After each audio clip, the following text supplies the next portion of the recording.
Hi, I am David Ezekiel, interim pastor for the Congregational Church of Batavia. I'm glad you're joining with us as we study our biblical ancestors and learn from them. They had hopes and dreams just like us, some that came true and some that did not. What can we learn from their life experiences? You know what it is like to have dreams implanted in your heart, but obstacles arise in your path that require you to make a detour. This coronavirus epidemic is one of those times, but it does not mean that your hopes and dreams have been shattered. Sometimes arriving at your destination is only a delay. It's sort of like dealing with Chicagoland traffic. You'll eventually get there.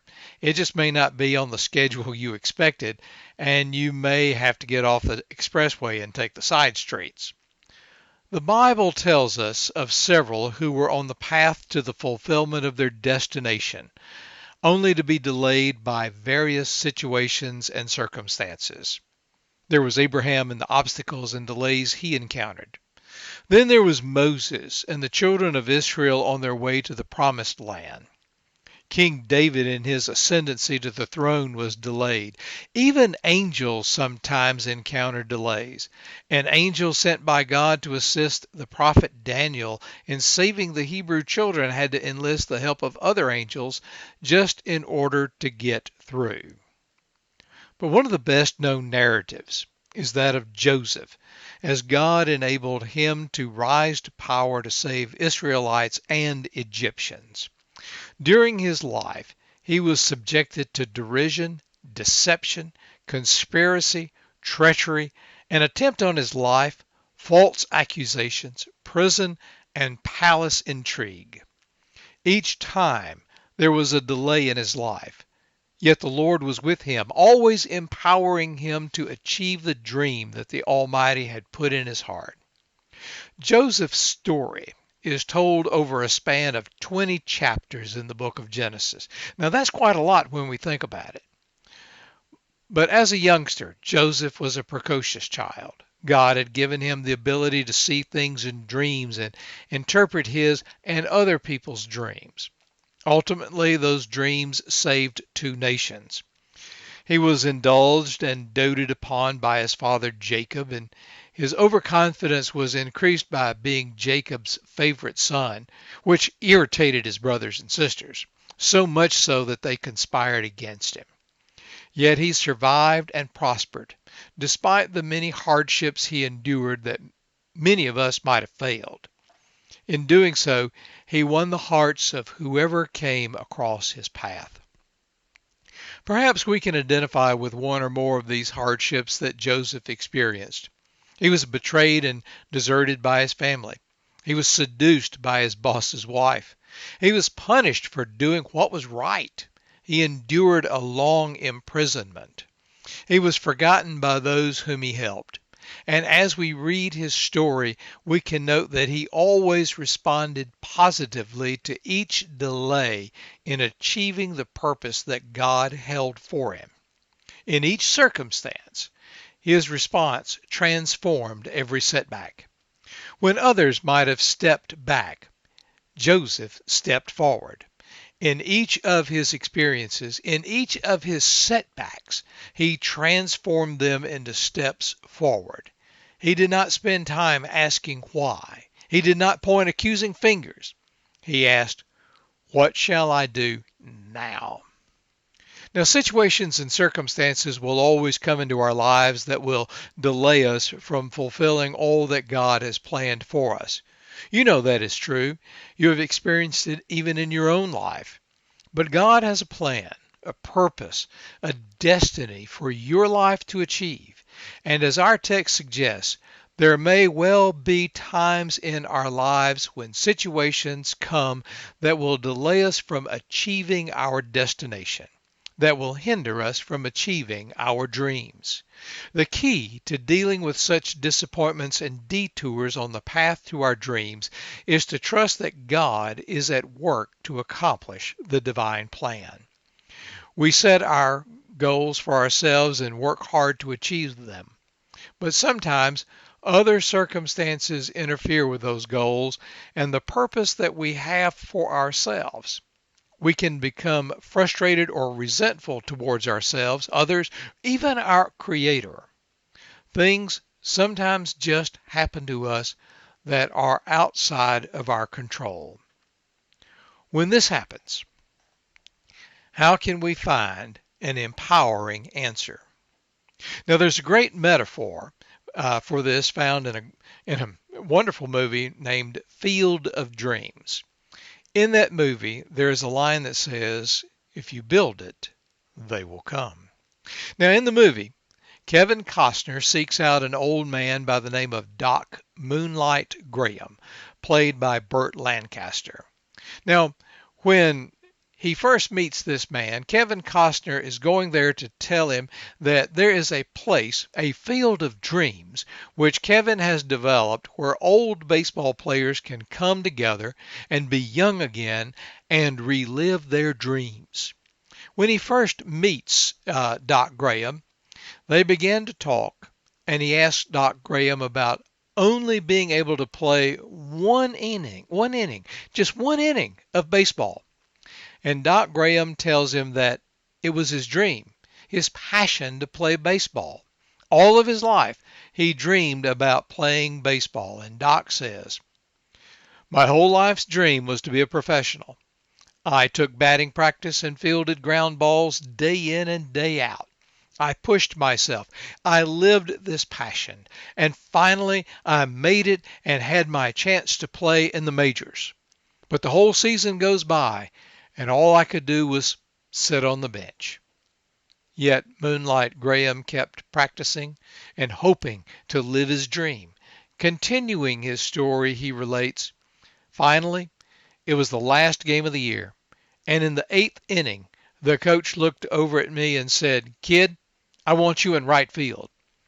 I was so happy that I ran out on the field and stood there and waited for something to come my way. I waited for my chance, and nothing happened. When I came in, my turn to bat never came. The next year, the team did not give me another chance and sent me back to the minors. I could not take that, so I quit." And Kevin Costner replies, "Oh my God, that's so terrible.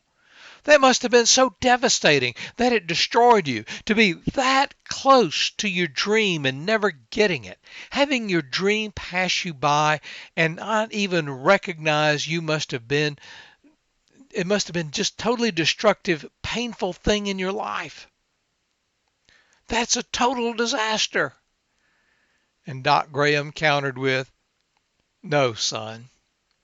Playing baseball for only 5 minutes was not a disaster. What would have been devastating is if I had only been a doctor for 5 minutes. What would have been a bigger disaster is that if I had hit that baseball, I would never have come to this small town. Then I would never have saved this man's life, or delivered that little girl, or gotten to know these people who are now my best friends. That would have been a disaster."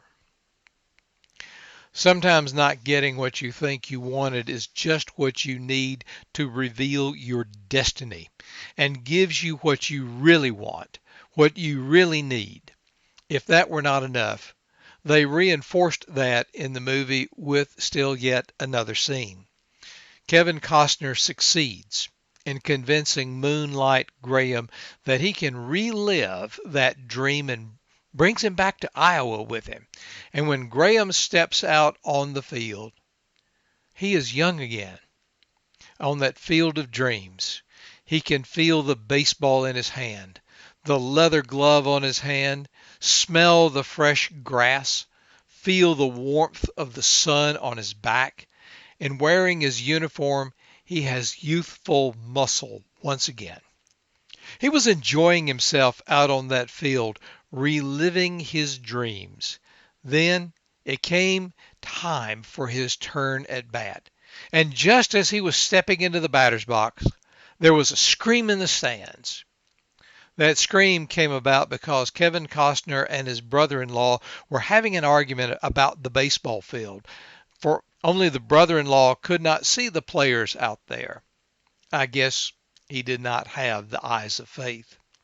As these two were arguing about this, Kevin Costner's daughter was knocked off the bleachers and she fell, her head hitting the ground and knocking her unconscious. Compounding the problem was that she was eating a hot dog and a piece became lodged in her windpipe. As a result, she was choking and turning blue. And they ran over and they tried to save her, but they could not. And they were saying, "What do we do? What do we do? We've got to save her." So they did what we all would do in a similar circumstance. They called out for a doctor. "We need a doctor. We need a doctor." And hearing the call, Moonlight Graham, stepping up to bat, hears those words and answers, "I'm a doctor." And without a moment's hesitation, Moonlight Graham drops his bat and comes running towards the bleachers.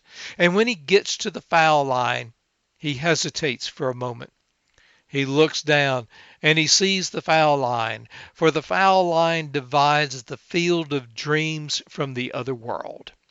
He knows that if he crosses that line, he loses everything. His dreams will be gone once again.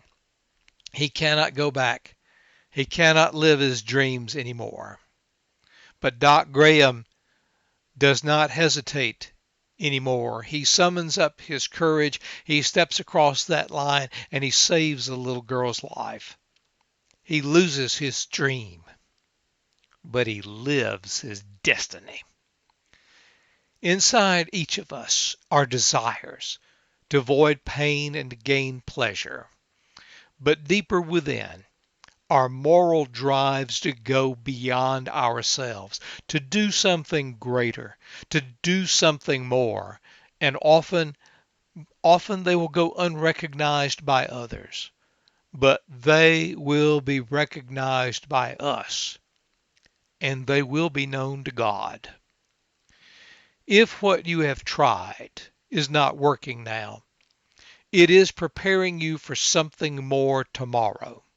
Start saving a life today by enjoying the life that you have. Then you will know that you are living your life's purpose, your destiny today.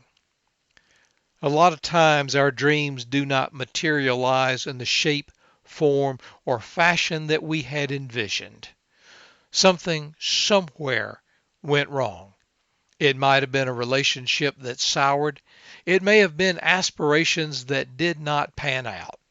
Hopes and dreams encountered cold, hard reality, and things just did not happen as you thought. But God has a plan for your life and has planted a dream within your heart. Do you know what it is? Recognize that God is busily at work to have things occur according to divine purposes. Joseph recognized that God was in control of his life. Delays and detours only put things on hold, but if we allow God to guide us through them, we will get there. Joseph allowed his faith and trust in God to guide and direct him, even among setbacks and detours. When the circumstances of his life seemed to be going away from the dream and not towards it, he still trusted and still had faith in his God. Can I say that the very things that have happened and are happening in our lives will be used by God for the good, that we might fulfill the Lord's plan and purpose for our lives? Scripture teaches that God has a plan and a purpose for our lives here and now, just for such a time as this, just for such a place as this. God's intentions are only for the good in our lives. So whatever setback comes, whatever delay occurs, whatever detour appears, God will have the last word. Joseph's negative circumstances could not force him out of the plan of God for his life. His response dictated his destiny. Joseph never doubted God's plan. It took him on some exciting and challenging detours. Yet he knew that because of God, there's always a way. Do you recognize that because of God, there's always a way in your life?